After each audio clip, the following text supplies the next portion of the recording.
तो दोस्तों आज हो गई है 26 अक्टूबर और जो बड़ी खबरें हैं, मुख्य समाचार हैं, एक एक करके चलेंगे। तमाम बेहद बड़ी अपडेट्स आप तक आगे इसी वीडियो के माध्यम से पहुंचाएंगे, इसलिए लगातार हमारे साथ आगे इसी वीडियो में बने रहिएगा। तो वहीं दोस्तों, खबरों की तरफ चलने से पहले आप लोगों से छोटा सा निवेदन है कि अगर आप लोग भी यूपी के विधानसभा चुनाव में सत्ता परिवर्तन की लहर को देखते हैं तो अभी इस वीडियो को लाइक कीजिएगा, चैनल को सब्सक्राइब करके बेल के आइकन को जरूर दबाइएगा दोस्तों, और कमेंट बॉक्स में किसानों के समर्थन में कमेंट जरूर कीजिएगा, जय जवान जय किसान। तो आइए दोस्तों, पहली बड़ी खबर आप लोगों को बताते चलें। किसान आंदोलन के 11 महीने पूरे हुए हैं, किसान मोर्चा का जबरदस्त ऐलान आप लोगों को बताते चलें। 26 अक्टूबर यानी कि आज किसान आंदोलन को 11 महीने पूरे हो गए हैं। इस मौके पर संयुक्त किसान मोर्चा लखीमपुर खीरी कांड के मुख्य आरोपी आशीष मिश्रा के पिता अजय मिश्रा को केंद्रीय गिरिराज मंत्री पद से हटाने, अजय मिश्रा की गिरफ्तारी और सुप्रीम कोर्ट की निगरानी में घटना की जांच की मांग को लेकर के देश भर में जिला मुख्यालयों पर प्रदर्शन करेगा। इसके साथ ही किसान मोर्चा अपनी मांगों को लेकर के राष्ट्रपति रामनाथ कोविंद के नाम एक ज्ञापन भी सौंपेगा। यहां पर देख सकते हैं कि बड़ी खबर है, 11 महीने पूरे हो चुके हैं किसान आंदोलन को। एक और बड़ी खबर दोस्तों बताते चलें। कुत्ते की मौत पर शोक, किसानों पर ध्यान तक नहीं, मोदी सरकार पर एक बार फिर से बरसे हैं राज्यपाल सत्यपाल मलिक। आप लोगों को बताते चलें, राज्यपाल सत्यपाल मलिक ने मोदी सरकार को आड़े हाथों लेते हुए कहा है कि आप एक कुत्ते के मरने पर शोक व्यक्त करते हैं, लेकिन यहां 600 से भी ज्यादा किसानों की मौत हो गई है, कोई संवेदना ना होना किसानों के साथ खुलेआम अन्याय है। उन्होंने गोवा सरकार पर भी हमला किया है और कहा कि कोरोना काल में वो भ्रष्टाचार में लिप्त थी, उम्मीद है कि प्रधानमंत्री मोदी इस बारे में कुछ एक्शन लेंगे। मेघालय के राज्यपाल सत्यपाल मलिक ने आगे कहा है कि दिल्ली के सिंघू बॉर्डर और कई बॉर्डर पर किसानों का विरोध प्रदर्शन पूरी तरह से जायज है और मैं किसानों के समर्थन में खड़ा हूं, क्योंकि मेरा भी जन्म किसानों के बीच में ही हुआ है। और वहीं सत्यपाल मलिक ने आगे कहा है कि मैं सरकार को चुनौती नहीं दे रहा हूं, मैं सिर्फ सलाह दे रहा हूं सरकार को कि किसानों की बात माननी चाहिए। अगर सरकार को मेरे बोलने से दिक्कत है तो मैं अपना पद तुरंत छोड़ दूंगा। ये यहां पर दो टूक कहना है राज्यपाल सत्यपाल मलिक का, और यहां पर इस बार उन्होंने कह दिया है कि वो किसानों के समर्थन में अपने पद से इस्तीफा भी दे सकते हैं। एक और बड़ी खबर जान लेते हैं। आर्यन खान मामले पर बोले हैं बीकेयू के राकेश टिकैत, कहा 6 ग्राम पर बवाल मचा है और 21,000 करोड़ पर चुप्पी, कहा बंद करवाया जाए अडानी का पोर्ट। आप लोगों को दोस्तों बताते चलें, आर्यन खान ड्रग्स मामले पर किसान नेता राकेश टिकैत ने कहा है कि 6 ग्राम ड्रग्स पाए जाने पर बवाल मचा हुआ है, जबकि हजारों करोड़ के ड्रग्स का मुद्दा तो गायब ही हो गया है। इस दौरान राकेश टिकैत ने अडानी के पोर्ट को बंद किए जाने की भी मांग की है। 3 नए कृषि कानूनों का विरोध कर रहे किसानों के नेता राकेश टिकैत ने आर्यन खान मामले पर शाहरुख खान के सपोर्ट में उतरते हुए बीजेपी और मोदी सरकार पर जमकर के निशाना साधा है। उन्होंने कहा है कि 21,000 करोड़ का ड्रग्स है, उसका पता नहीं चला कि उसका मालिक कौन था। 21,000 करोड़ का ड्रग्स भारत में वो ला सकता है जो भारत में नंबर 1, नंबर 2 और नंबर 3 होंगे। जो अमीर लोग होंगे वो ड्रग्स पर इतना पैसा खर्च कर सकता है। उन्होंने कहा है कि अडानी के पोर्ट से मिली है ये ड्रग्स तो उसको पकड़ना चाहिए। और वहीं उन्होंने आगे कहा है कि 6 ग्राम मिली तो उस पर हंगामा हो गया और 21,000 करोड़ रुपए का ड्रग्स पकड़ा गया, उसका पता तक नहीं चल रहा। पोर्ट को बंद करना चाहिए, उसकी तलाशी लेनी चाहिए, कहां से मिली उसकी जांच होनी चाहिए। ये यहां पर राकेश टिकैत की तरफ से बड़ा बयान सामने निकल के आया है। एक और बड़ी खबर जान लेते हैं। तख्ता पलट के बाद सेना ने प्रधानमंत्री को किया है गिरफ्तार, अमेरिका ने रोकी है आर्थिक सहायता। आप लोगों को दोस्तों बताते चलें, सूडान की सेना ने सोमवार को प्रधानमंत्री को गिरफ्तार करने के कुछ घंटों के बाद कार्यवाहक सरकार को बर्खास्त कर सत्ता पर कब्जा कर लिया है। इसके बाद हजारों लोग इस तख्ता पलट के विरोध में सड़कों पर आ गए हैं और विरोध प्रदर्शन कर रहे हैं। और वहीं सुरक्षा बलों ने भीड़ पर गोली चलाई, जिसमें 3 प्रदर्शनकारी मारे गए और 80 लोग यहां पर घायल हो गए हैं। और वहीं इस तख्ता पलट की अमेरिका, संयुक्त राष्ट्र और यूरोपीय संघ ने यहां पर कड़े शब्दों में निंदा की है। दोस्तों एक और बड़ी खबर बताते चलें, किसानों के समर्थन में फिर सामने आए हैं वरुण गांधी, कहा ताकत का इस्तेमाल खुद को आगे बढ़ाने के लिए नहीं बल्कि दूसरों को ऊपर उठाने के लिए होता है। आप लोगों को बताते चले, पिछले कुछ समय से कृषि कानून को लेकर के अपनी ही पार्टी की नेतृत्व वाली सरकार को कटघरे में खड़ा करने वाले भाजपा के सांसद वरुण गांधी एक बार फिर से किसानों के समर्थन में सामने आए हैं।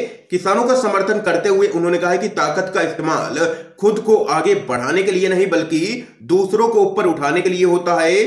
आप लोगों को आगे बताते चलें, वरुण गांधी ने किसानों का समर्थन करते हुए कहा है कि किसान देश से कुछ भी नहीं मांग रहा है बल्कि वह तो अपना अधिकार मांग रहा है और उस अधिकार को दिलाने के लिए मेरे जैसे लोग राजनीति में आए हैं और मैं किसानों के समर्थन में खड़ा हूं और किसानों की मांग का पूरी तरीके से समर्थन करता हूं। ये यहां पर बड़ा बयान सामने निकल के आया है बीजेपी के सांसद वरुण गांधी की तरफ से। एक और अपडेट की तरफ चलते हैं।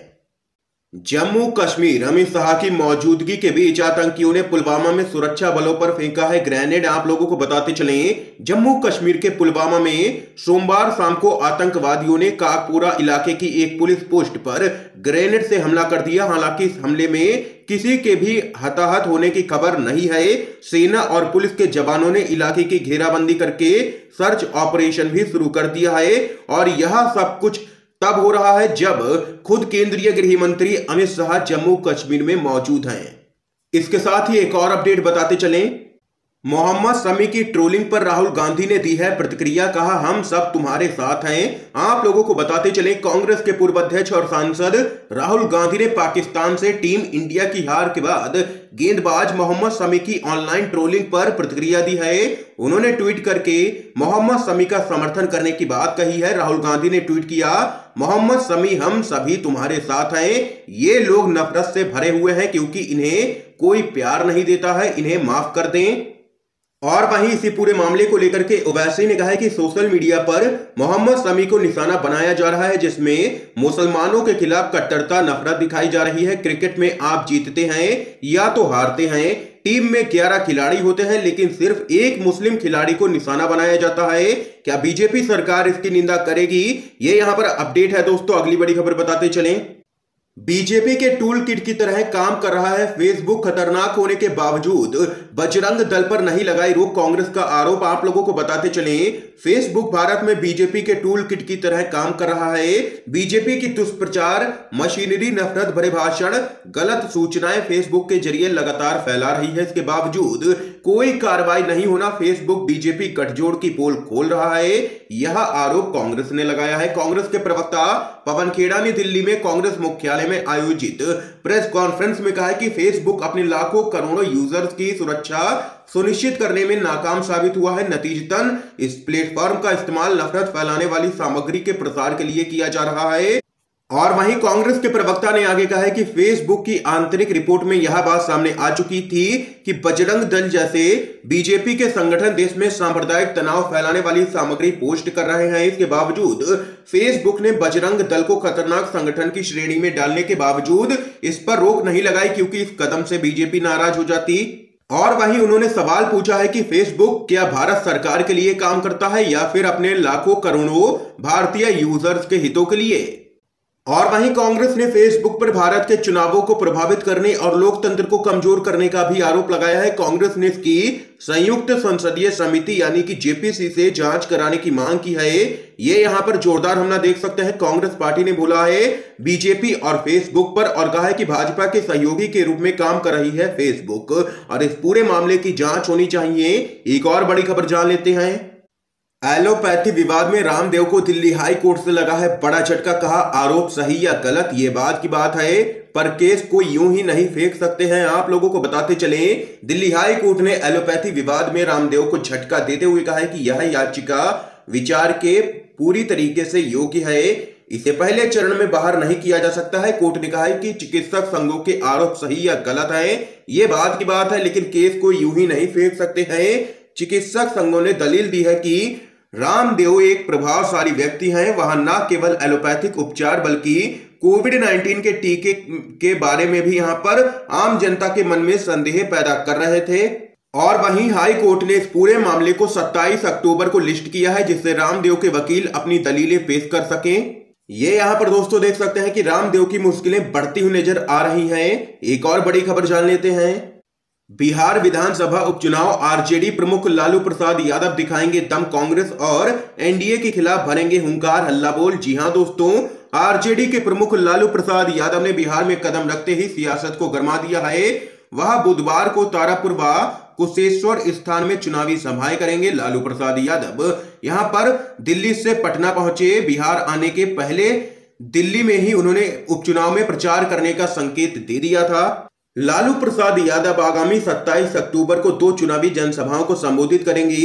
उनकी ये चुनावी जनसभाएं तारापुर और कुशेश्वर स्थान में होने वाली हैं। और वहीं लालू यादव के इस फैसले से बिहार के सियासी हलके में सनसनी फैल गई है और एनडीए पूरी तरीके से बौखलाई हुई नजर आ रही है। दोस्तों एक और बड़ी खबर बताते चलें, बीएसएफ के अधिकार क्षेत्र पर अब पंजाब के साथ ममता बनर्जी ने भी किया है कड़ा विरोध। कहा बंगाल में चलेगा राज्य का कानून। आप लोगों को दोस्तों बताते चले, केंद्र सरकार ने 5 राज्यों में सीमा सुरक्षा बल का दायरा बढ़ा करके 50 किलोमीटर तक कर दिया है।